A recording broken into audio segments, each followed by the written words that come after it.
Nou toch, is toch geweldig? Het waren niet een bloei, hè? Dat komt nog. Ah, ik heb Dat is misschien een laadbloeier. Vroeg het jaar, hè. het is vroeg in het jaar.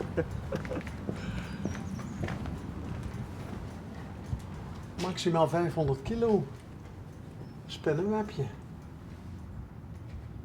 Echt wel, je moet echt een hule handige. Hallo. Oh, zo. Flinke, hè.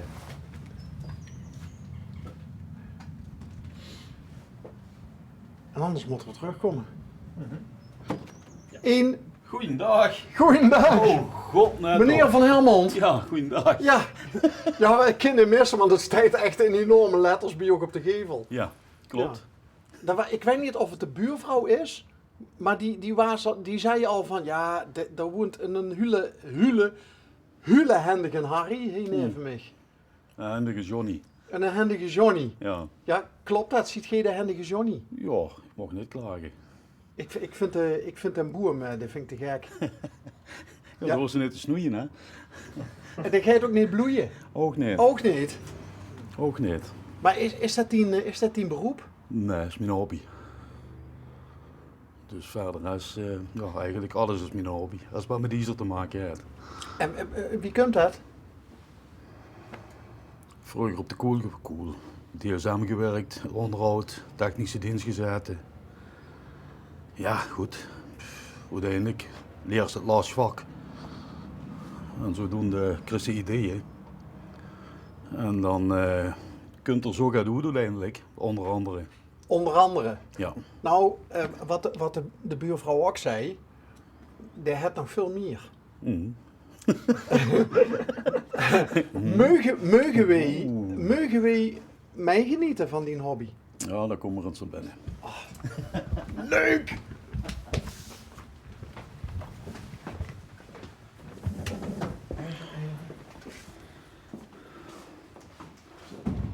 Oh, oh ja, nee, maar hier zien we. Besticht dat? De linkse, hè? Ja, ja. Nee, ik wil zeggen, Nee, maar ken Stick George? ja. Dan, vertel dan dat verhaal eens even. Waar kent ze George van? Daar woonde Münsterglen. Ja, dat weet ik. En daar kwam veel in het café, hoe je maar kwam. En ik ben sowieso verzamelaar, of singeltjes en dergelijke. Dus op een gegeven moment kwam ze met George in contact en zei van, ja, zou ze een keer bij die mogen langskomen? Ja, En zodoende. leuke vent. Super. Ja? Hele aardige gast. Ik heb hem wel eens aan de telefoon gehad en dan zei je van ja, en dan gingen de grens over en dan gingen, omdat ze door, kreeg ze dan de lekkerste biefstuk en in een slechter geloof ik. En ja, George, het is wel iemand die van het goede leven had. Ja goed, hij woont gemiddeld een half jaar in Aruba. En die jongen onder andere in Münsterglen.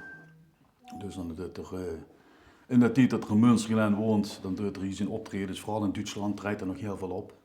Nog steeds? Wordt er veel Ja? gevraagd. En, ja goed, ik heb nog een tijdje niet meer gezien, door niet vanaf, maar Ja, en Hele supergast. het verhaal van zijn vrouw is ook bijzonder, hè? eerste vaarmeisje. Het eerste vaarmeisje, ja. Ja. En dan dat was toch ook nog wel Frank, niet? Zeg me niks. Nee, hij is vroeger van, begon dan de naam, want volgens het bestaat nog steeds, het product, dat werd zo'n douchespul. En dan hij ze vroeger, hij ze een reclame spot en er rende een topless dame, die rende de zee in. En dan kreeg ze de naam van het product te huren met de wilde frisheid van limoenen. Ja, Toch? zo is het. Ja. Hallo. Ja, kom ik er als binnen of verstopt ik voor altijd? Ja, je rouwt het voor de hobby's. Ja, ik ben de grootste hobby natuurlijk. Van hem? Ja. Oh, ja, toch wel? Ja, toch veel werk. Ja. Maar hoe zet je wat? Alleen. Ja, hij wist het volgens mij toen hij de deur openmaakte. We zien van L1, programma onderweg. Oké. En ik zal het heel even kort samenvatten. We rieën altijd, 2 dagen per week, rieën we à l'improvies door de provincie. We dachten vandaag van, we moeten eens een keer richting Geleen en Münster Geleen. En dan riep ze hier dat struitje in. En het eerste wat ik zocht, dat was de boom, Oké. de ijzeren boom. En nou ja, de buurvrouw zei al van, ja, maar dat is leuk, want hij heeft nog veel meer en dat is zo'n handige. En nou ja, dan bellen we aan. Gelukkig is er toes. En ja, alles was Jezus, denk ik wel een verhaal. We begonnen met George McRae en zijn vrouw, het meisje van de shampoo. Ja. En ja, wat heeft ze met brood bijvoorbeeld? De manier van leven van brood vond ik immer heel apart. Overal cheat aan hebben.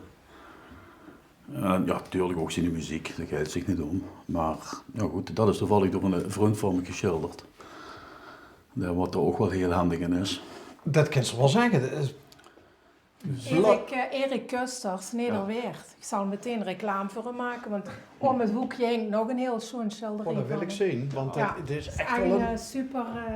Het heeft helemaal goed gevat. Oh, dat is een beetje Dali-achtig. Te gek. Dat ik hem wel uit. Cool. Ja, en dat is natuurlijk ook leuk, hè. Gebroeksenduk? Minder, maar geregeld, vooral in de wintermaanden. Dan is het gewoon gezellig voor dat ding aan te hebben staan. Zeker. Met de verlichting erbij. Dus dan draait er wel, ja. Oh, en dat is dit flipje en... Oh, geweldig. Het zijn allemaal dingen waar ze zelf ook nog leuke herinneringen aan Ja, is. flip je best met gootje vragen. Kijk, ja. En wat vind je van zijn geknutsel? Ja, leuk. Want ik neem aan dat hij ook een hobby van dit is. Ja, natuurlijk. Hij staat met hem ook veel werk. Ja, toch wel. Ja, Ja? als er veel toes is, dan moet ik ook veel opruimen. Hè. Maar ik ben aan het werken. Ik heb een toeswerkplek, dus ik zet 3 dagen per week werk ik vanuit toes. Oké. Maar dat word ik nu ook aan doen, maar ik denk, wij is nu. Ja. Maar ja, ik geurde een beetje de dialect aan de buurvrouw, die is van Sint-Odilieberg. Ik denk, oh, dat is een kennis. Dus dat had ik niet verwacht. Anders word ik waarschijnlijk ook niet in de oren gekomen. Nou, dat deed een aantal pogingen om de deur weer dicht Ja, ik stond op de uiteindelijk toch... camera. Ik denk, oh, wat Ja, is die dit? nieuwsgierigheid hebben uiteindelijk toch gewonnen. Vrouwelijke instincten. Beaamt het. Ja, en dit ook. Ja, ik herken die jeepjes, die herken ik nog van bij mezelf uit de zandbak vroeger. Ja, dat is speelgoed uit Noorwegen. Al door komt dat vandaan. Ja. Maar wie komt ze door dan wel bij? Nou, ik heb er nog speelgoeduitjes van mijn jeugd heb ik nog hier liggen in een krat. En op een gegeven moment zoek ik er nog een paar van die plastieken in zitten. En ik zou die nog eigenlijk te krijgen zijn, die dingen. Ja, dan ga je ze op Marktplaats, dan ga je ze op eBay, dan ga je ze Vinted, dan ga je ze alles afstruimen. En daar is toch wel een handel in. Dus er zijn er ze bij die komen uit Amerika, er zijn er ze bij die komen uit Italië, over de ganse wereld eigenlijk. En dan wat ik dan nog niet heb, ja, die probeer ik dan te kopen. Als ze niet te duur zijn. Oh, geweldig. En er zien nog schroefjes vrij voor de dingen die ze nog niet heeft. Ik heb wel nog genoeg hout. Oké. Nee, maar och, er is zoveel van te krijgen. En dat is hetzelfde laken en pak? Ja goed, dit is dan een andere maat. Ja, maar ook dat... Maar dat is ook uit Noorwegen. Noorwegen. Ja. Ja. Hé, maar wij zien dat? Dat is mijn opa en oma. Geweldig. Op een bijzondere dag, want ze hebben allebei een... Ja, wat toen ik was er niet bij, dat is gaat lang geleden. Hè. Nou, de pap van John was net hier en dat zijn de ouders van hem. En hij vroeg zich af, hij meende dat het was bij ze 25 jaar getrouwd waren. Oké. Maar ik zei, gezien het Dat is witte een beetje jurkje wat aan de zijkant staat, kent het ook van een communie zijn geweest. Maar verwijten eigenlijk niet. 25 jaar, dan zijn ze wel oud. Uit. Ja, dat... Ja, maar John vroeger zogen de lui ook oud uit. Ja. In verhouding aan met nu is iedereen gaat moderner gekleed. En, Ja. Is dat ook nog een stukje eigen herinneringen aan de koel? Ja, goed. Ik heb op DSM gewerkt. En ja, ik vond dat is toch wel een beetje eerbetoon aan de kompels. Wie is dat? Dat is mijn schoondochter. En een andere, ja, dat ben ik, hè. En dat was mijn zoon. Leuk. Ja, een mengelmoes hè, van alles. Hoe lang kent je elkaar? We kennen elkaar al sinds 1980, maar we zijn bijeen vanaf 1986. Oké. Ja. Waarom heeft dat zo lang geduurd? Ja, toen kwam gewoon veel in put en ik ben van put. Dus toen kwam voor elkaar wel een stijgen. En in 86 hebben we toen verkering gekregen, hè, zo wie dat toen was.